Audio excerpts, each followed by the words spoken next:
Hello, welcome to Let's Learn How to Learn. Today we are come with the new question of linear algebra.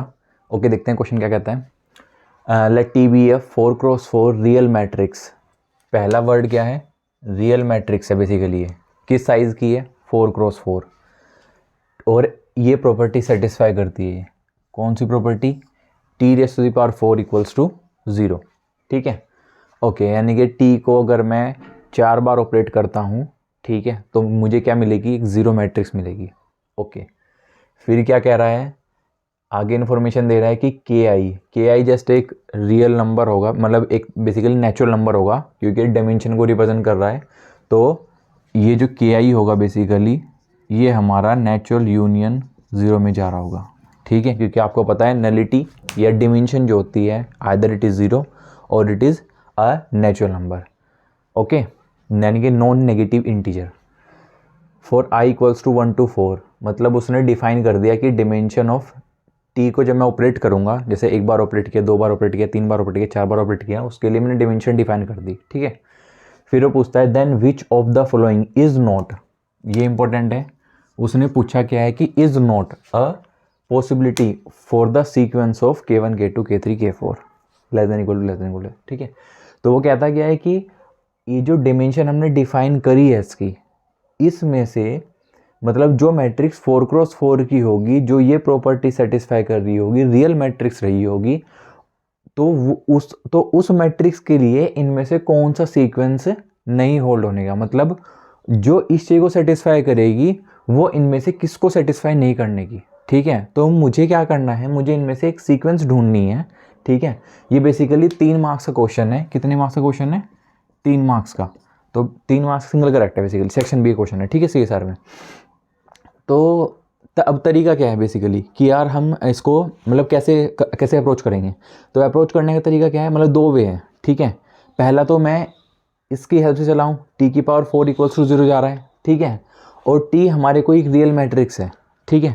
तो वहाँ से मैं क्या जज करूँगा कि यार ये जो है बेसिकली नल मैट्रिक्स बन गई. और अगर ये नल मैट्रिक्स बन गई तो मतलब नीलपोटेंट मैट्रिक्स बन गई. नीलपोटेंट मैट्रिक्स बन गई. इसका मतलब क्या होगा? सारी आइगन वैल्यू 0 हो गई. ठीक है. पहली बात तो ये पता लगी इसके बारे में. ठीक है. दूसरी बात हमें क्या पता लगी कि जो इसका कैरेक्टरिस्टिक पोलिनोमियल है वो कितना हो गया? x⁴ हो गया. ठीक है. कितना हो गया? कैरेक्टरिस्टिक पोलिनोमियल x⁴ हो गया. अब जब मुझे इतना ही पता लगा इसके बारे में, ठीक है, तो मुझे क्या काम करना है कि मुझे ऐसी मैट्रिक्स ढूंढनी है. ठीक है. मैं बेसिकली काउंटर एग्जाम्पल जाऊंगा, मैं डिस्कार्ड करूंगा. ठीक है. और फिर 3 ऑप्शन डिस्कार्ड कर दूंगा तो एक मेरा सही हो जाएगा. ओके. तो करना कैसे है? मुझे मैट्रिक्स मैं बनाऊंगा. ठीक है. आपको यहाँ पे दिखेगा भी कि मैं कैसे मैट्रिक्स बनाऊंगा, कैसे फॉर्म करूंगा, कैसे एग्जाम्पल फॉर्म होंगे, कैसे काउंटर एग्जाम्पल फॉर्म होंगे, वो भी आपको सीखने को मिलेगा. ठीक है. तो यहाँ पे क्या कह रहा है कि मैं रियल मैट्रिक्स ढूंढ रहा हूं जो इसको सेटिस्फाई करे. ठीक है. और सेटिस्फाई करने के साथ साथ जो उसकी जो नलिटी जो T² T³ T⁴ की जो नलिटी होगी, उसमें जो जो सीक्वेंस बनती रहेगी मैं उसको डिस्कार्ड करता रहूँगा. ठीक है. और जब 3 ऑप्शन डिस्कार्ड हो जाएंगे मैं एक को वो कर दूंगा, राइट मार दूंगा. ओके. सो मैं पहला एग्जाम्पल बनाता हूँ. अब एक चीज़ ऑब्जर्व करो यहाँ पर कि यहाँ पर जो K1 की डायमेंशन है बेसिकली ये कुछ ऐसा रहा होगा ना. K1 equal to dimension of K1 null space of T. K2 will be the dimension of null space of T².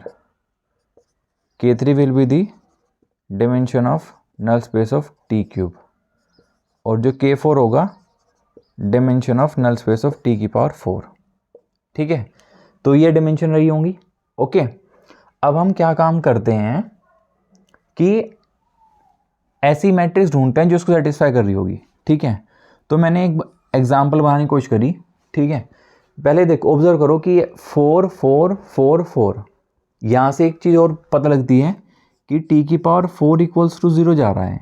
इसका मतलब क्या हुआ कि T को 4 बार ऑपरेट करने पर वो 0 मैट्रिक्स दे रहा है. ये कौन क्या है? 0 मैट्रिक्स है. ठीक है. इसका मतलब क्या हो गया कि नल स्पेस ऑफ T⁴ जो है इसकी जो डिमेंशन है बेसिकली वो कितनी हो गई? 4 हो गई. ओके. ठीक है.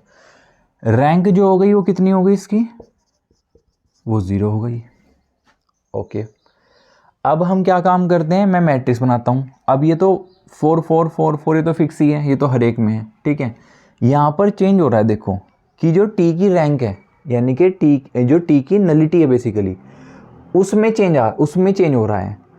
फिर टी स्क्वायर की में चेंज हो रहा है, फिर टी की पावर जो टी क्यूब वाली है वो भी सेम ही है, ठीक है। तो हम क्या काम करते हैं, टी में और टी स्क्वायर में देखते हैं कि यहाँ से डिफरेंशिएट होना शुरू होगा। ओके, क्योंकि ये तो सेम ही है, ये भी सेम ही है, ये भी सेम ही है, ये भी सेम ही है। तो चेंज कहाँ हो रहा है, टी की नलिटी में, टी स्क्वायर की नलिटी में, टी की नलिटी में और टी स्क्वायर की नलिटी में, ठीक है। ओके, तो फर्स्ट एग्जांपल मैं बना रहा हूँ, जेसी फॉर्म का यूज कर रहा हूँ, ठीक है। क्योंकि जो इसकी अगर ये निलपोटेंट मैट्रिक्स है, अगर निलपोटेंट मैट्रिक्स है तो सारी आइगन वैल्यू 0 रही होंगी। अब सारी आइगन वैल्यू अगर 0 रही हैं तो मैंने एक मैट्रिक्स बनाई कुछ इस तरीके से करके 0 1 0 0 0 1 0 0, यहां पर भी ले लो। ओके, सो ये क्या हुआ, 4 क्रॉस 4 की मैट्रिक्स है और T raise to the power 4 0 जा रहा है। Okay, even T square equals to 0 जा रहा है इसमें, आप ऑब्जर्व करोगे, ठीक है। ये इसका स्क्वायर करोगे ये 0 हो जाएगा, ये बेसिकली नीलपोटेंट ब्लॉक है, ये भी नीलपोटेंट ब्लॉक है। ओके, सो टी की पावर 4 0, टी स्क्वायर भी 0, ठीक है। और जो हमारे पास यहाँ पर नलिटी ऑफ टी बनी है वो कितनी है, 2 है, क्योंकि जो इसकी रैंक है वो कितनी है, 2 है। तो नलिटी कितनी हो गई, 2 हो गई, by rank nullity theorem. Nullity of T कितनी हो गई, 2 हो गई।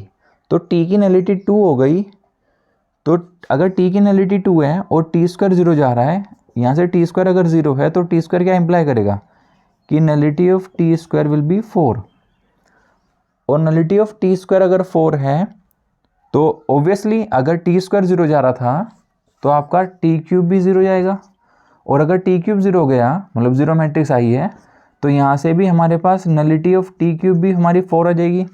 तो नलिटी ऑफ टी स्क्वायर भी 4, नलिटी ऑफ टी क्यूब भी 4, और नलिटी ऑफ टी की पावर 4 भी 4, और nullity of T will be 2, ठीक है। तो यहाँ पर रिलेशन जो बना वो कुछ ऐसा बना।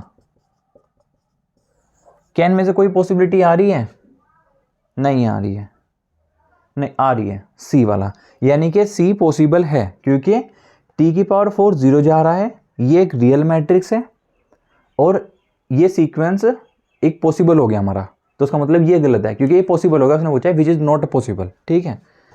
तो इसलिए हमारा दिस विल इम्प्लाइज कि सी ऑप्शन गलत हो गया हमारा। ओके, नाउ अब हम एक काम करते हैं कि दूसरे पर चलते हैं, ठीक है। फर्स्ट वाला का ट्राई करते हैं कि जिसमें टी की रैंक, टी की जो नलिटी है वो 3 जा रही है। अब टी की नलिटी 3 कब पॉसिबल हो सकती है, जब उसकी रैंक 1 रही हो।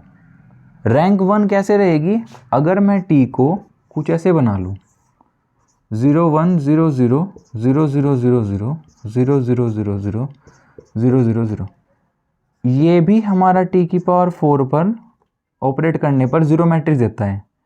तो इट इम्प्लाइज दैट, और यहाँ से क्या हुआ, साथ में इससे क्या इम्प्लाई हुआ, यहाँ से क्या इम्प्लाई हुआ, यहाँ से क्या इम्प्लाई हुआ, यहाँ से ऊपर वाले से, कि इसकी जो रैंक है बेसिकली टी की हमारे पास वो जा रही है 1, नलिटी ऑफ टी कितनी जा रही है, 3 जा रही है, बट टी स्क्वायर 4 है, टी स्क्वायर हमारा 0 ऑपरेटर बन जा रहा है, टी क्यूब भी हमारा 0 ऑपरेटर बन जा रहा है, और टी की पावर 4 तो हमारा 0 ऑपरेटर है ही।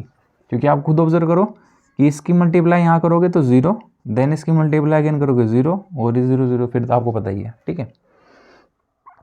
तो इसमें क्या वो पॉसिबल होगा सीक्वेंस 3 4 4 4, यानी कि यहाँ से क्या इम्प्लाई हुआ कि ए ऑप्शन हमारा गलत है, क्योंकि ए ऑप्शन सही हो रहा है इसलिए वो गलत है, ठीक है। अब बचा डी ऑप्शन, डी ऑप्शन के लिए बनाना पड़ेगा हमें। अब डी ऑप्शन बनाने के लिए हम क्या काम करते हैं, ये ऑब्जर्व करना। आई थिंक ये आपने नोट कर लिया होगा, पॉज करके नोट कर लेना एक बार। अब इसमें क्या करेंगे हम, हमें क्या चाहिए, नलिटी 2 चाहिए, ठीक है, नलिटी इसकी कितनी चाहिए, 2 चाहिए। ओके, तो नलिटी 2 किस किस में पॉसिबल हो सकती है,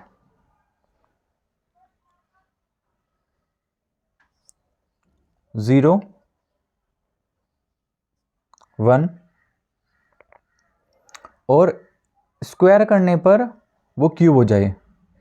मतलब इसमें क्या कह रहा है वो, कि जो t की नलिटी है वो 2 हो जाए, जो टी स्क्वायर की नलिटी है वो 3 हो जाए, जो टी क्यूब की नलिटी है वो 4 हो जाए, जो टी की पावर 4 की नलिटी है वो 4 हो जाए, इस वाली पॉसिबिलिटी में।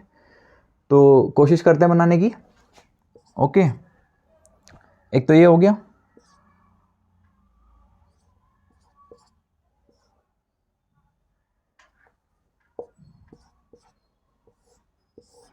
ये ऑब्जर्व करो आप, ये बन गया। अब ऑब्जर्व करो कि ये बेसिकली एक, ये हमारी टी बना, ठीक है। अब टी की जो हमारे पास यहाँ पर नलिटी है वो आप देखोगे कि रैंक 2 है इसकी, बिकॉज 2 लीनियरली इंडिपेंडेंट हमारे पास रो आ रही हैं, तो hence by rank nullity theorem हमारे पास यहाँ पर जो नलिटी होगी वो 2 हो जाएगी। और अगर मैं ऑपरेट करता हूँ दोबारा इसको टी स्क्वायर को, तो ये एक नीलपोटेंट ब्लो हो गया 3x3 का, स्क्वायर करूँगा तो इसकी जो रैंक है वो चेंज हो जाएगी, ठीक है। ऑब्जर्व करोगे आप कि टी स्क्वायर करने पर ये हमारा कुछ ऐसा बन जाएगा,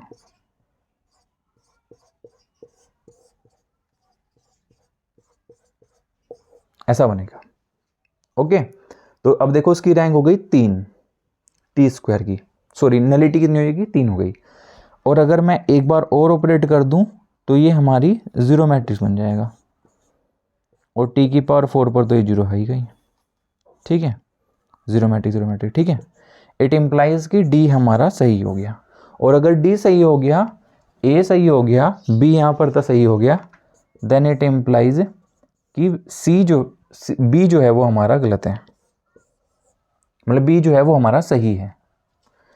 okay, which of the following is not possible, मतलब कोई मैट्रिक्स है, रियल मैट्रिक्स है जो इसको सेटिस्फाई करती है, और सीक्वेंस बेसिकली ये है, तो इस सीक्वेंस के लिए ये जो गिवन सीक्वेंस दिया गया है ऑप्शन में, ये पॉसिबल नहीं होने का। Okay, so that's it, thank you.